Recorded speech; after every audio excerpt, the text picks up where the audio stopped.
Flix with the Hicks, where we tell you about the movies. We tell you if they're great or if they really stink. Now it's time to start the show. Yeah, now it's time to go. Guess what? It's Flix with the Hicks. Hey folks, welcome to another episode of Flix with the Hicks. I'm Greg, this is my lovely wife Janet, and we are the two Hicks that are supposed to try to tell you what movies to watch and don't watch on DVD. Each week we watch several movies on DVD. We always review the best film that we watched that week and the worst film that we watched that week. This week, I got to pick out the worst film. The worst film that we watched this week is College Road Trip. Yeah. Came out in 2008 at a cost of $25 million. It grossed $51.5 million at the box office, so it actually doubled its money. I don't understand why, though. It's the stars. Alright, this movie stars Martin Lawrence, Raven-Symone, and Donny Osmond. And it surrounds kind of a plot where Martin Lawrence decides to take his daughter to several colleges to pick out which college she would like to attend. He does not trust her opinion on colleges. So, needless to say, it's kind of a slapstick comedy, but not really. It's just kind of a dumb comedy is what it is. And I didn't find much of it funny. And I usually like Martin Lawrence, but in this one, I was just not a great script. He's overdoing it. He's over-faking it. You know, and that's what I don't like about that.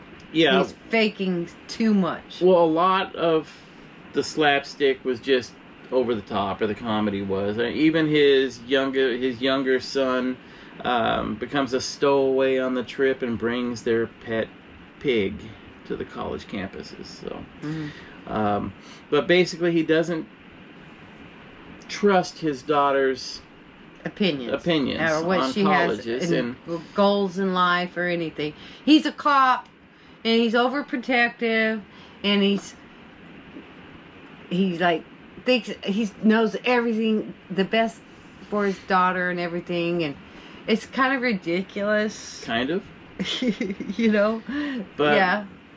It's a coming-of-age film, basically, where he learns over the course of the movie that his daughter is mature enough to make her own decisions. It's not a bad movie. It's just... Disney. I think it would have been a better movie if it wasn't a comedy. Yeah. But they went so over the top with the comedy and made so many ridiculous... It ruined the film. Yeah. But... Yeah. And like... Yeah, it was bad, you guys.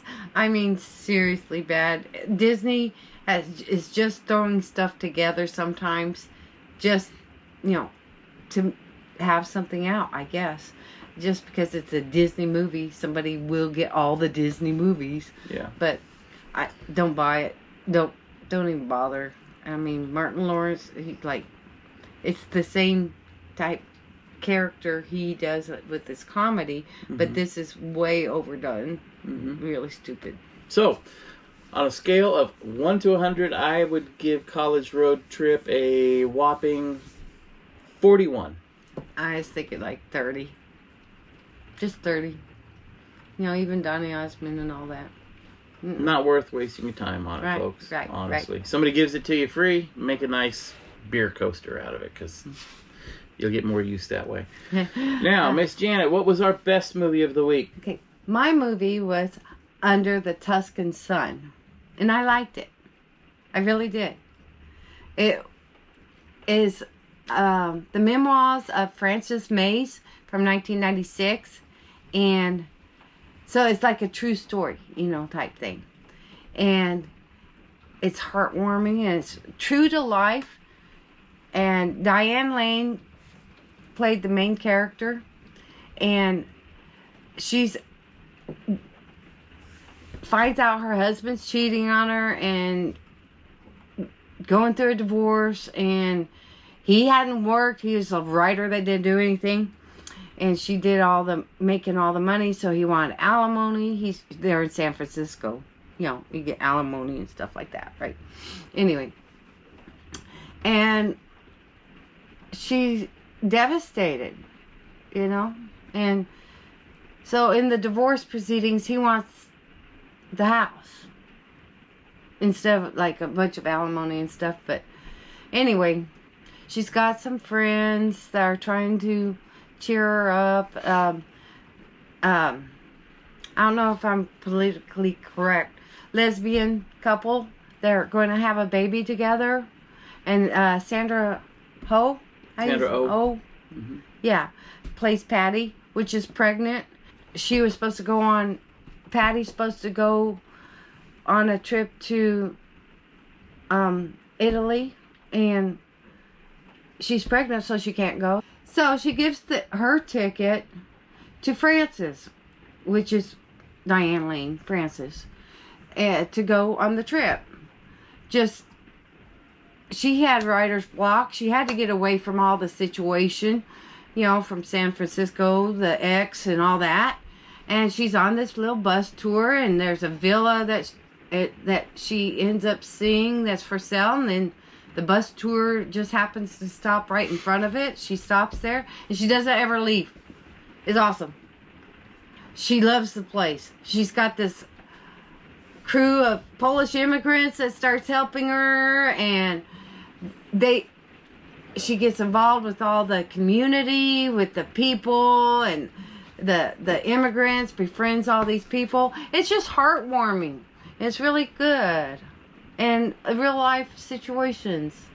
There's a young couple involved, and she makes family out there, and then that poor Patty that was pregnant, they break up, and she comes out there. I like the movie. Mm-hmm. Frances ends up getting laid. Yeah, the rebound thing. She did that while she was out there. This Italian stallion guy, But here's the deal. Janet comes to me and she says, do you want to watch a movie about a female who's going through a bad relationship? She goes to Italy and buys a villa and starts restoring the villa. And I'm like, no, not really. And then she says, well, it has Diane Lane in it. And I'm like, okay, let's watch it. It turned out to be a good movie. Diane Lane's always good. She's always good. She's pleasant to look at. She makes wonderful facial expressions that in the film that draw you into her character. Yeah, she does really good. And it was a good movie. It was a good movie. I was surprised at how much I enjoyed it. I did too. It's just it's like real life stuff. That's why I keep saying, but you could put yourself in her shoes, or I could, but I'm not that pretty, so. But oh yes, you are. Oh yes, you are. But anyway, she does a great job with the film. Sandra Oh does really good. Sandra Oh, I always like her. She's good really in Sideways. Yeah, I like her a lot. But it's a good movie, and all the other characters and the friends she made. And the whole story, it's really neat. Mm-hmm. I liked it. And restoring a villa, wouldn't that be awesome? Yeah. Anyway, it was a good film. Really was. Yeah. She has relationships. It's the rebound thing. She should have seen it coming, but I think she saw it coming. Well, yeah. You're bad. No, I just mean you're bad. I wouldn't think that way. But no, I think that she was in the right time of her life to start another relationship. Yeah. So she needed it. Yeah. Anyway, it's all good, guys. I mean, just, watching movies together and because we're doing reviews, we pay more attention. If you really pay attention to the movies, you get a more in depth with it. You get more into them, and I enjoy movies more than just sitting there like. And now that we're reviewing them, it makes a difference. Mm-hmm. It does. Mm-hmm. All right. So, what would you give your film, 0 to 100? I give it like 82, 80, 85. I mean, it's not like I don't want to watch it like 1,000 times. I like the story, but I'd give it to somebody else to watch, for sure. Anybody. I would give the film an 80, and then 5 bonus points for having Diane Lane in it, so I'd give it an 85 also. I think it was a good film, honestly. I think it was a good film. It is good. All right, guys. Well, thanks for watching. I mean, watching the movies and giving you an idea what's good and what's bad. Hope that helps you, too. And anyway, we have fun with it. Thanks for watching. All right, you guys. Take it easy. Bye-bye, folks.